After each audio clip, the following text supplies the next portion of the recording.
Baie dankie.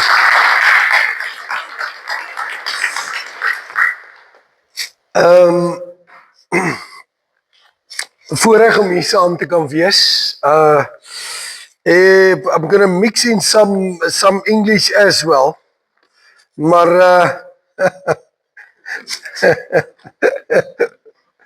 maar die meerderheid gaan Afrikaans wees. Ek wil gou dit sê.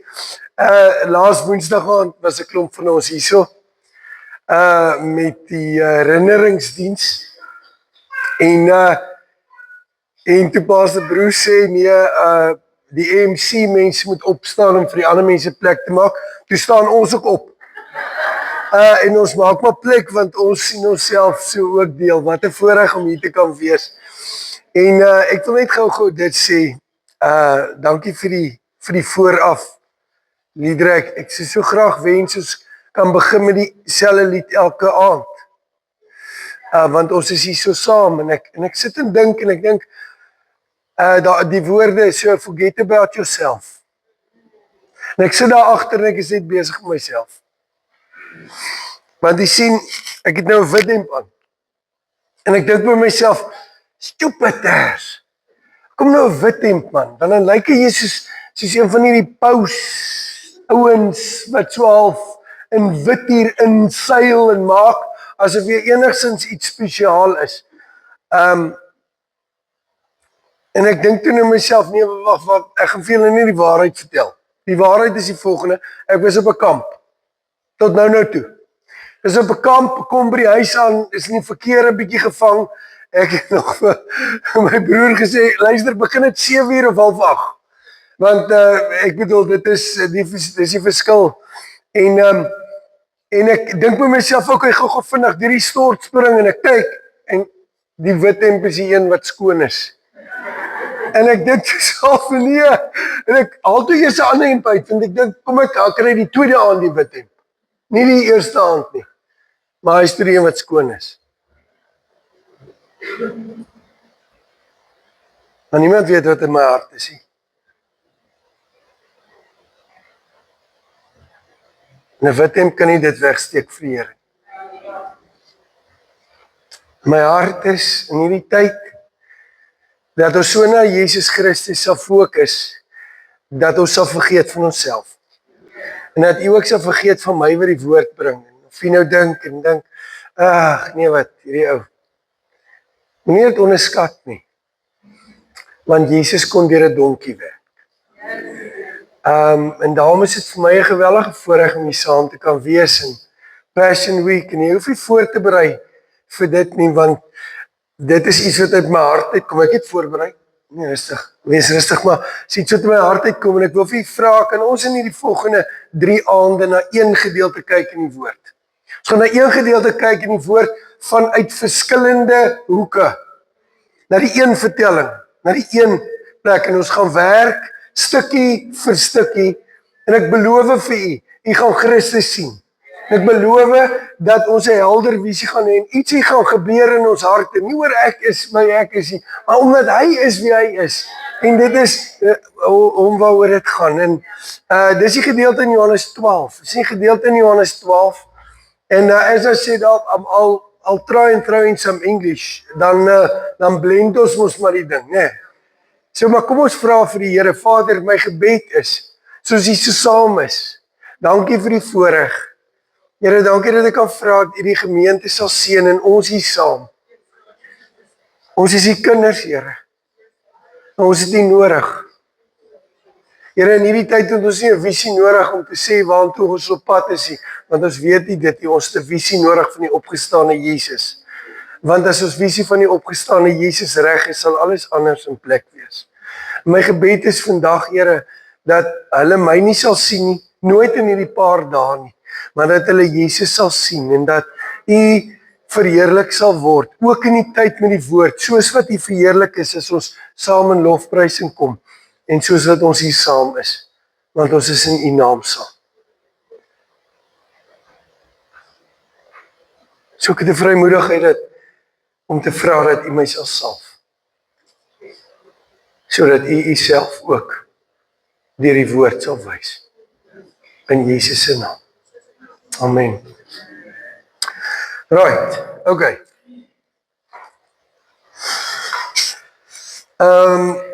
My vrou sou graag hier gewees het, ons het 2 seuns, my vrou, een van my seuns is onderwyser, die ander een studeer in 'n ander stad, en die onderwyser het nou vakansie, hy is van die Weskus af hier by die huis, en nou moet ma vir hom kos maak, en ma het nou daar kos gemaak, en is nou lekker opgewonde ten minste, want ek was ook weg die naweek, so hy was dan nou daar, en ma het nou net lekker kos gemaak, net om te hoor, hy sê, hy eet nie vanaand by die huis nie.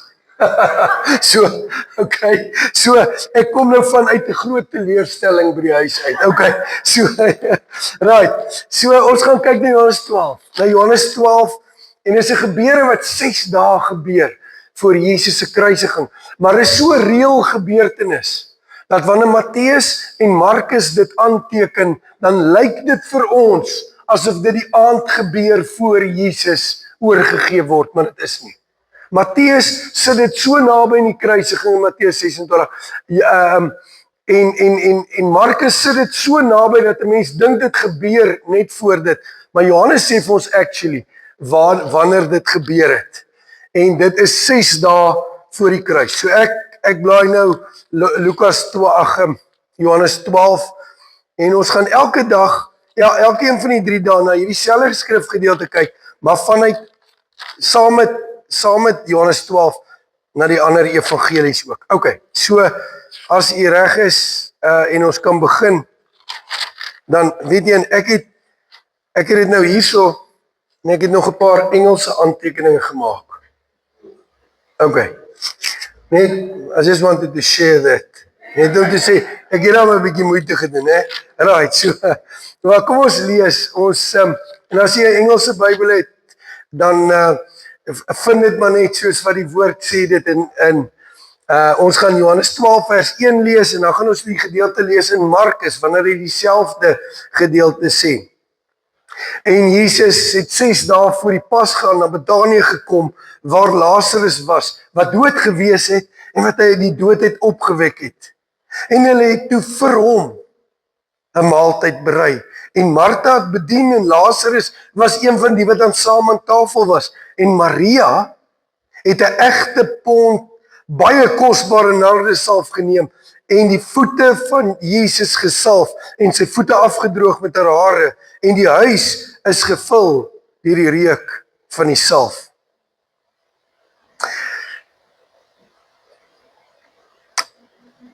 Toe sê een van sy disippels, Judas Iskariot, die seun van Simon, wat hom sou verraai, waarom het hy die salf nie vir 300 pennings verkoop en die geld vir die armes gegee nie? En hy het dit gesê, nie omdat hy oor die armes besorg was nie, maar omdat hy dief was en die beers gehad het en die bydraes geneem het. En Jesus sê, laat haar staan, sy het dit bewaar vir die dag van my begrafnis, want die armes het julle altyd by julle, maar my het julle nie altyd nie. En 'n groot menigte uit die Jode het verneem dat hy daar was en het gekom, nie alleen ter wille van Jesus nie, maar ook om Lazarus te sien, wat hy uit die dood het opgewek het. En die owerpriesters het besluit om Lazarus ook om die lewe te bring, omdat baie van die Jode deur hom weggegaan en in Jesus geglo het. Net tot sover, ons gaan elke aand kyk na hierdie gedeelte, maar nou kan ons kyk na Markus se weergawe van dit, want Markus vertel bietjie ander sit bietjie detail in en los 'n klompie detail uit, wat net Johannes bring. Okay. En toe hy in Betanië was in die huis van Simon die Melaatse, terwyl hy aan tafel was, kom daar 'n vrou, nou ons weet uit Johannes, die vrou is Maria, met 'n albaste fles met egte baie kosbare salf en breek die albaste salf en gooi dit oor sy hoof uit. En daar was sommige van hulle self wat verontwaardig was en gesê het, waarom hierdie verkoosting van die salf wat plaasvind? Want dit kon vir 300 pennings verkoop word en die geld vir die armes gegee word. En hulle teen haar uitgevaar. En Jesus sê, laat staan haar. Waarom val julle haar lastig? Sy het 'n goeie werk gedoen, want die armes het julle altyd by julle. En wanneer jy wil, kan julle aan hulle goed doen. Maar my het julle nie altyd nie. Wat sy kon, het sy gedoen. En sy het vooruit my liggaam vir my begrafnis gesalf. Voorwaar ek sê vir julle, oral waar hierdie evangelie oor die wêreld verkondig word, sal daar ook gespreek word van wat hierdie vrou gedoen het tot haar gedagtenis aan haar. Ek lees weer vir die laaste vers, want dit is belangrik vir ons vanaand. Oral waar hierdie evangelie verkondig word, sal daar ook gespreek word van wat hierdie vrou gedoen het tot nagedagtenis aan haar. En die vraag wat ek vir julle wil vra vanaand voordat ons verder gaan en wat ons probeer om te antwoord vanaand is, wat beteken hierdie woorde? Wat beteken die woorde dat Jesus sê, oral waar hierdie evangelie verkondig word, sal van hierdie vrou gepraat word? Wat beteken dit vir ons? En hoekom is dit so belangrik? En wil die Here vir ons ietsie sê vandag? Wil die Here vir ons ietsie sê vandag? Want jy sien, hierdie vrou raak 'n voorbeeld. En as ek dalk iewers nie van haar hare iets sê nie, dan moet jy vir my sê, jy het nog nie van haar hare vir my jou gesê nie. Is dit reg so? Want ek gaan mos nou môre aand ook hier wees, né? Is dit reg? En dan die volgende aand ook weer, soos ek vergeet van die hare. Dit is maklik om te vergeet van die hare. Ek sê nou net, daar agter, hierso sit my broer Claude, nou ons het 'n klomp jare terug saam gebid, en regtig ervaar hoe die Here, by een van die gesamentlike geleenthede, ons harte saamvoeg, oor die dinge van Christus. En toe ek nou daar aankom, en ons broer kom daar aan, toe sê broer, maar ons lyk net soos, ons lyk amper dieselfde. En toe dink ek, dis 'n kompliment vir my. Nee, dit is. Maar toe besef ek, omdat ons dieselfde haarstyl het. Okay, so, maar in elk geval, hierdie vrou word as 'n voorbeeld voorgehou, waarvan? Waarvan is sy 'n voorbeeld? Jy het al baie preke oor hierdie gehoor, ek weet dit. Maar kom ons gou, waarvoor is sy 'n voorbeeld? Jesus sê, sy is 'n voorbeeld. En dis waarom ons na hierdie vrou gaan kyk, want Jesus sê, sy is 'n voorbeeld. As jy wil weet, hoe lyk 'n vriend van God, na wie kyk jy? Jy kyk na Abraham. Want Abraham word genoem 'n vriend van God. As jy wil weet hoe lyk vriendskap met God, dan kyk jy, wat sê die woord oor Abraham, want hy was 'n vriend van God. As jy wil weet hoe iemand 'n man na God se hart of 'n vrou na God se hart is, dan kyk jy na Dawid. Jy gaan kyk na wat die skrif sê oor Dawid, want dan gaan jy verstaan, wat is iemand na 'n man na God se hart of 'n vrou na God se hart? As jy wil weet hoe lyk iemand met 'n voortreffelike gees, dan gaan kyk jy na Daniël. Want die Bybel sê Daniël het 'n voortreffelike gees gehad. As jy wil kyk na hoe lyk iemand met 'n ander gees, dan gaan kyk jy na Caleb. En dan sien jy iemand wat in sy 80's bereid is om die reuse aan te vat en sê, kom, ek gaan daartoe want God het die oorwinning gegee. En dit is sy belofte. As jy wil weet hoe lyk iemand met 'n ander gees, dan gaan kyk jy na Caleb. As jy wil weet hoe lyk iemand wat Jesus sê, oral van gepraat sal word, dan gaan kyk jy na hierdie vrou. So dis wat ons hier gaan kyk. Ons gaan in hierdie tyd sien hoe ons Christus na sien. Ons gaan in hierdie tyd sien hoe sy 'n beeld raak van die kerk. En hoe ons die kerk in hierdie gebeure sien. So as jy my sal toelaat dat ons dit doen, dan gaan ons dit so doen. Nou, die slegte ding van kaartjies, soos jy kaartjies geskryf het, is as jy hulle nie reg gerangskik het nie. Nee, want dan kom jy agter, maar hierdie kaartjie is nie wat ek nou wil sê nie. Hierdie kaartjie is nie nou wat ek nou wil sê nie. So as jy my gou gaan toelaat om my kaartjies net reg te kry, just want to tell you a story. In the beginning, and this is not the beginning, this is the middle already. But you know, there was a young man, and he was named Jakob. It's somewhere in Eastern Europe. Ek dink dit was Scandinavië daai tyd. The man's name was Jakob, and he was testifying to an bitter older man named Simmerman. True story. And he was testifying, and he came again and again with the gospel, want sy oom Simmerman was not saved, and he was going right to hell. And he was coming with the gospel, and he was sharing the message every time, and his uncle said, I've seen Christians all through the years. Now, this is in Europa. There's a lot of Orthodox Christians that was in the 80s and the Russian Orthodox Church and the Scandinavian Orthodox Church was a lot of dit was 'n klomp figuurlike kerke, dit was al hierdie goeders en hulle swaai al die goed rond, maar was niks lewe nie. And this Zimmerman was always saying, ek weet hoe lyk die Christene, ek weet hoe lyk die Christene. Moenie kom met hierdie boodskap nie, want ek weet hoe lyk die Christene. En hierdie jong man sê, maar you can't reason like that. Because if I take your coat, and I take your hat, and I go and break into a bank, and people see me, they will say it is you. What would you say then? So the older man said, I will say, it wasn't me, he was just wearing my cloak. So he said, the same with Christ. This is not him, they are just wearing his cloak. En die ou sê, nee, wow, kyk, ek weet waar jy gaan. And this young man kept coming and kept sharing the love of Christ. And he kept sharing, and this man said, after 2 years, he bowed in the dust before his house because of the loving message of Jesus Christ broke through in his heart eventually. And he told the young man, thank you for continuing. Thank you for continuing with the message. You wear his cloak well.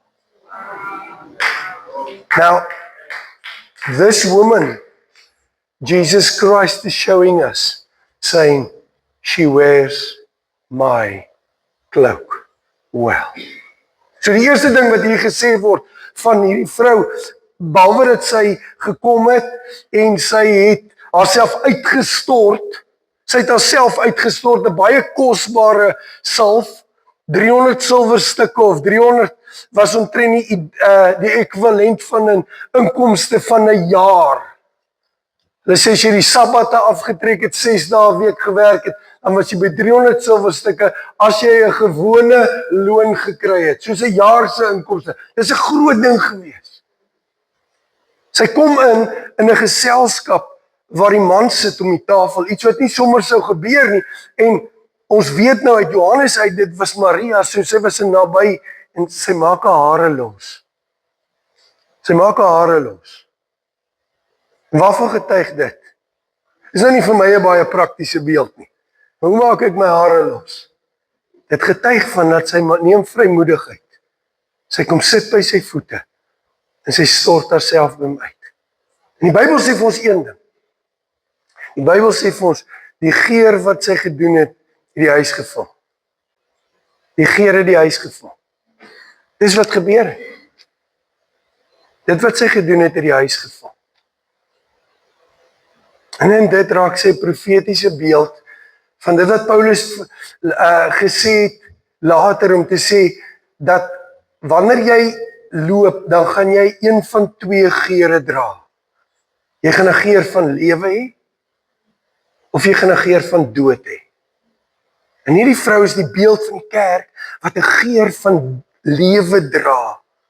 Die lewe kom vanuit Jesus Christus vir die kerk van Jesus. Dit kom nie op 'n ander manier nie. Sy dra 'n geur van lewe. Ek en jy word geroep om in 'n wêreld te leef waar daar doodsgeur is. Jy weet 'n mens kan in die kerk ingaan en daar's 'n geur van dood. Selfs as jy regte goed gesê, selfs al word die regte creeds geresiteer, is daar dood. Dis niks lewe nie. Die geur wat jy hier kry, is dood. So ons hier saam is ons hart, dat die geur wat hier kom, die geur van lewe sal wees, want dit vul 'n huis. Weet jy wat, 'n gemeente word nie getoets oor of alles perfek loop nie, of die programme reg in plek is nie, of hoe die pastor aantrek, of hoe selfs weltertaal hy is, of wat ook al, of hoeveel projekte hy het nie. Weet jy wat is die toets? Is wat 'n geur is daar as jy inkom? Is die geur van lewe tot lewe, of dood tot dood? Ek weet, dit is so, dat die waarheid van Christus, as jy daar buite gaan loop, gaan hy 'n geur los. Geur tot lewe of dood tot dood. Dis waar. In 2 Korintiërs sê, dat wanneer ek teenoor iemand getuig, dan gaan daai getuienis of lewe bring of dood bring. Gaan of lewe bring of dood bring. Het gaan 'n geur van lewe of 'n geur van dood. Maar wanneer die kerk van Jesus saam is, dan moet daar 'n geur wees. En daai geur vloei vanuit die teenwoordigheid van Jesus. Ek is seker u het al die dood geruik. Het jy al die dood geruik? Het jy al in 'n huis ingestap waar iemand nou net gesterf het of saam? Die dood het 'n reuk. Dit is so, né? Dis 'n vreemde reuk, maar die dood het 'n reuk. Het jy al in 'n klomp lemoenbloeisels gestap wanneer hulle besig is om te bot? Gaan Citrusdal toe, dan gaan ruik u hoe ruik lemoenbloeisels wat besig is om te bot. Lewe ruik op 'n sekere manier. En die woord sê dat die gemeente van die Here moet lewe tot lewe wees. 'n reuk moet dit vang. Oké, nou, ek wil dit nou prakties maak.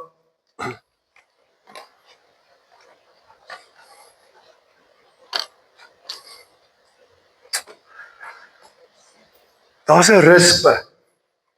Hulle noem dit 'n tentrispe. Die tentrispe werk so. Hulle woon in 'n kolonie saam. En dan wanneer hulle uitgaan in die oggende, dis 'n tipe van wurm en hulle noem dit 'n tentrispe. Dan gaan hulle uit en hulle los 'n streep agter hulle aan, sodat hulle sal weet om volgens daai streep weer terug te kom. En dan gaan soek hulle kos. En soos wat hulle uitgaan en kos gaan soek, en hulle kry kos, dan wanneer hulle dan terugkom, dan los hulle 'n tweede geurstreep.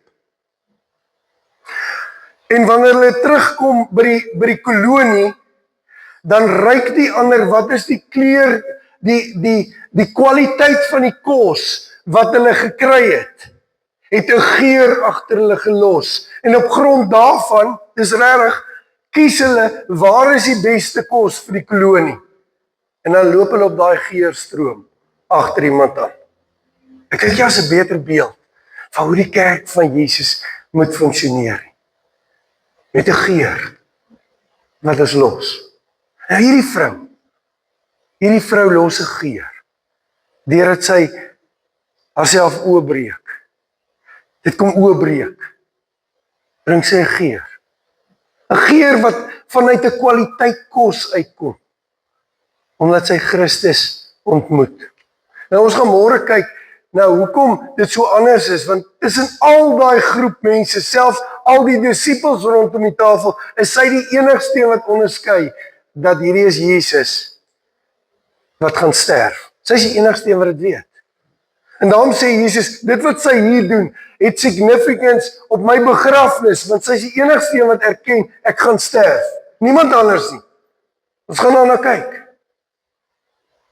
Maar dis hier die rede hoekom Jesus sê, dit wat hierdie vrou doen, sal vertel word van nie. Daar's 'n ander manier om aan te kyk, om te sê, nee, maar sy is eintlik die een wat Jesus salf as koning voor hy kruis toe gaan. Want Jesus moet as koning kruis toe gaan. Onthou, Pilatus staan daar, dan sê hy, daar's julle koning. Die koning moes gesalf geword. Dit is oor hom uitgegiet. Hierdie vrou salf hom, nie net vir sy begrafnis nie, maar salf hom as koning, as die een wat gaan sterf, nie net as die een wat oorgelewer word, maar ook die koning. Maar dit is nie hoekom Jesus sê het so belangrik is nie. Die vraag wat ons vir mekaar vanaand vra, is wat is so belangrik aan dit wat sy doen? Dat Jesus sê, oral waar die evangelie verkondig word, gaan verkondig word wat sy doen. En al hierdie ander detail wat ek jou vertel, moet eintlik wegraak in die kop, dat jy een ding moet hoor, wat ons moet sê. En dit is, waarom sê Jesus dit? Van hierdie vrou. Ok. Storie vertel. Vriend van my, vertel van op die Mercy Ships. Nou, YWAM het wat hulle noem Mercy Ships gehad. Mercy Ships het aangegaan van plek tot plek. Jy het twee groot sendingorganisasies. Die het OM gehad, wat 'n skip gehad het, wat literatuur, hy's nou nog die Logos, of die doulos of die logos, een van die groot skepe, en hy gaan oral in die wêreld aan in het Christen literatuur. Maar dan was daar mercy ships. Die mercy ships was mense wat oral, hulle het op die boot gegaan en oral aangedoen, en hulle het Christelike aksies, hulle het mediese dienste gelewer oral waar hulle kom. Dis wat die mercy ships was. En op 'n stadium kom daar 'n man, en dit was sy getuienis, hy was van Zanzibar, en hy kom, en hy besluit die volgende. Hy gaan toelaat dat die Christen dokters met hom werk op die boot, maar hy sal nie bekeer nie, want hy weet hoe Christene is. Hy gaan nie luister daarna nie. En hy sit daar op die boot, en terwyl hy sit en wag in die ry, is daar 2 van die werkers, 2 vrouens, wat 'n geweldige argument het met mekaar. Ek meen, hulle looi mekaar van 2 kante af. Die een sê dit vir die ander een, en die ander een sê dit, soos wat net 2 vrouens kan bedryf. Ekskuus tog. Nee, maar dit is so onder ons, dit gaan net aan. En hy dink by homself, is waar. Hierdie Christene is net dieselfde. Hulle boodskap beteken niks nie. En hy dink, hy gaan net gou dat die dokter hom help, en dan gaan hy uitwees. En terwyl hy besig is om dit te dink, toe sê hy, die 2 vrouens het so 'n fight gehad, hulle is uit mekaar uit, en hulle is weg, terwyl hy nog te dink. Toe kom hy selfe 2 vrouens, van verskillende rigtings af, gestap, en reg voor hom, omhels hulle mekaar in trane, en sê, ek was verkeerd, ek was so verkeerd om so teenoor jou op te tree, en die ander sê, nee, I was wrong, please forgive me, en is net trane, en hy sê, toe hy homself kry, toe loop sy trane, toe dink hy, ek het dit nog nooit gesien nie,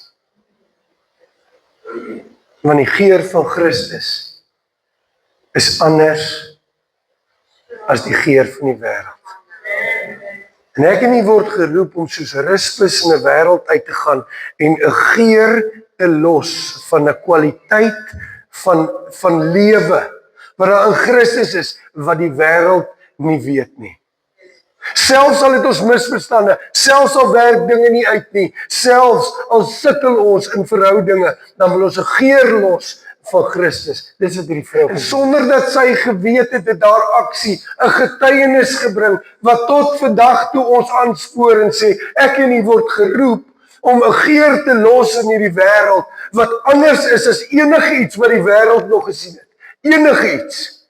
Want Christus is anders as wat die wêreld gesien het. En daarom het hulle gesê, hulle kan nie glo die lering wat hy gee nie. Hoekom nie? Want dit was anders as al die godsdienstleraars. Ek en jy word geroep om 'n geur te dra in hierdie wêreld. En surely jy sal sê, maar dit is hoekom Jesus dit van hierdie vrou gesê het. Omdat haar aksie getuig het van die waarheid van 'n ander syd wat daar in Christus is. En dan moet ek sê, ja, dit is waar. Maar dis nie die rede hoekom Jesus het gesê het. Of ek wil sommer vir u sê van my eie lewe.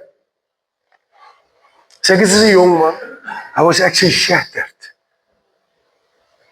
Because I met with church after church after church as a young man. And I just felt I didn't see Christ. And I was so hungry to grow in Christ. Want ek het net tot wedergeboorte gekom en ek sou enigiets doen. En ek kom net agter, ek hardloop teen 'n muur vas. Want dit is vorm op vorm op vorm en 'n ou wil weet, gaan ek op die verhoog wees? Gaan ek op die verhoog wees? Sê ek, man, ek weet nie eens wie op die verhoog gaan wees nie. Al wat ek weet is, ek gaan nie op die verhoog wees nie, maar kom bid net saam. En nee. En ek stap in, en ek dink, op 'n stadium stap ek op die laaste ou in my lys. Die laaste ou in my lys, is 'n ouer man, ek onthou nog, ek stap by hom in. Ek is so onnigter, ek dink by myself, kom ek gaan werk liewer so in 'n 7-Eleven, maar dit gaan nie vir my werk hierdie nie. En ek kom sit by daai man, en na 3:30, toe staan ek daar op, toe dink ek, hierdie ou is anders. This man was different. I was just married. I was a young man in my 20s, I was just married to my wife, which was my childhood sweetheart. And I came home and I said, you know, I can go on now because this man was different. This man was different. I experienced Christ while sitting with him. Daar was 'n ander geur. Al het ek deur al die kerke en dit's nou in die northern suburbs waar ek is. Nee, so dit het regtig gebeur en ek dink net hierdie man is anders. Ek het my eerste Pinksterhou in die gemeente waar ek is. Dis 'n klompie jare na dit gebeur het. Pinkster, daai tyd moes jy 10 dae in 'n ry preek. Dit was nogal taaf Pinkster. En ek is klaar voorberei en die maandagoggend na die begin van Pinkster, of dis die donderdag wat Pinkster begin het, was donderdag tot die volgende Sondag was Pinkster. 11 dienste moet jy preek in 'n ry. En ek gaan sit voor die Here op Tygerberg Koppie daai oggend. Dit was 'n reënerige oggend want dit was so laat Mei maand. En so sit ek in my kar sit en ek wil nou net alleen wees saam met die Here voor die bereeks begin in hierdie aand. Toe sien ek en daar's 'n kar 'n vrou wat huil.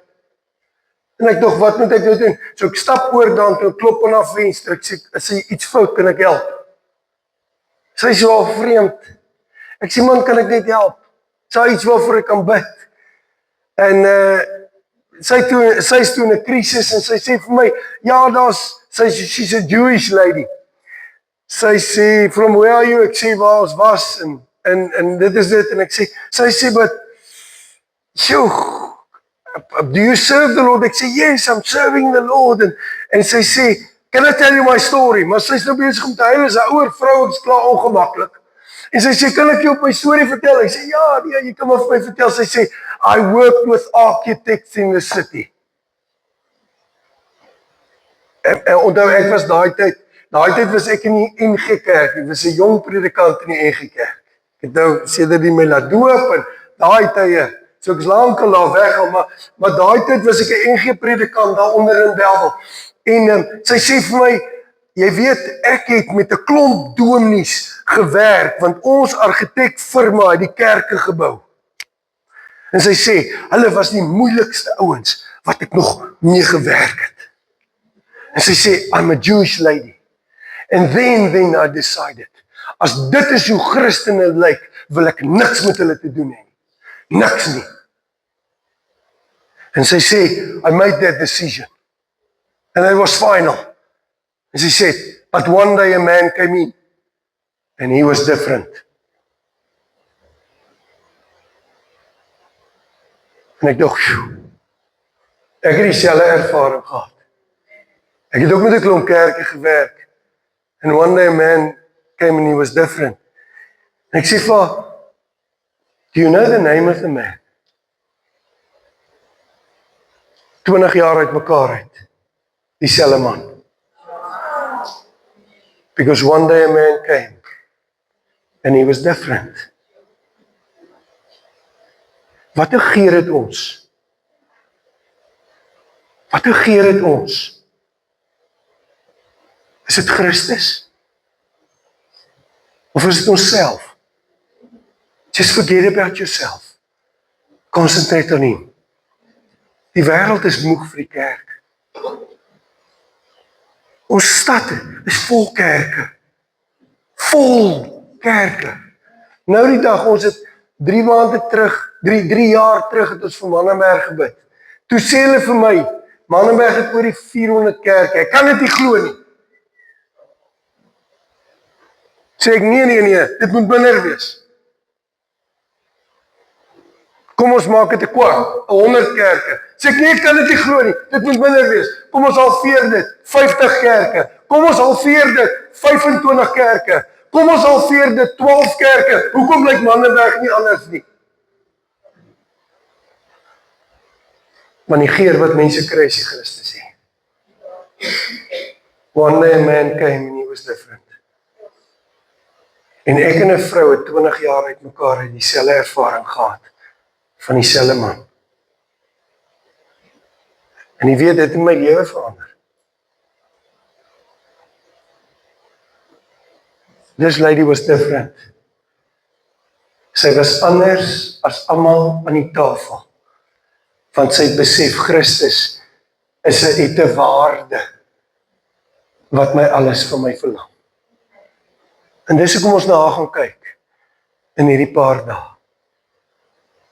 Because God wants a flavor that needs to go out. 'n Flavor wat reflekteer die bron van die voedsel waarvan ons eet. En dis die Here Jesus Christus. Wat 'n geur het ek en jy. Vergeet al die ander dinge wat ek gesê het. Vergeet of wat ek maar lomp was en die ou se taal is nie reg nie en hy dra wit hemp. Wat 'n geur het ons. Is dit Christus? One day a man came and he was different. Hy man van die voorkis wat sê, toe hy sien hoe Christene verskil, toe weet hy hier is 'n ander boodskap. So hoekom het Jesus gesê, daar sal, wanneer die evangelie verkondig word van hierdie vrou, gesê word, is dit omdat sy haar kosbaarste gebring het. Omdat sy die grootste waarde gebring het wat sy gehad het, omdat sy Christus se waarde gesien het. En in die lig van Christus se waarde was daar niks anders wat saak gemaak het nie. Soos wat Paulus sê, vir my om Christus te ken oortref alles in waarde. Dit is soveel van waarde, dit maak nie saak wat ek bring nie. Kan nooit die waarde gee van wie hy is nie. Is dit? Ja, dalk.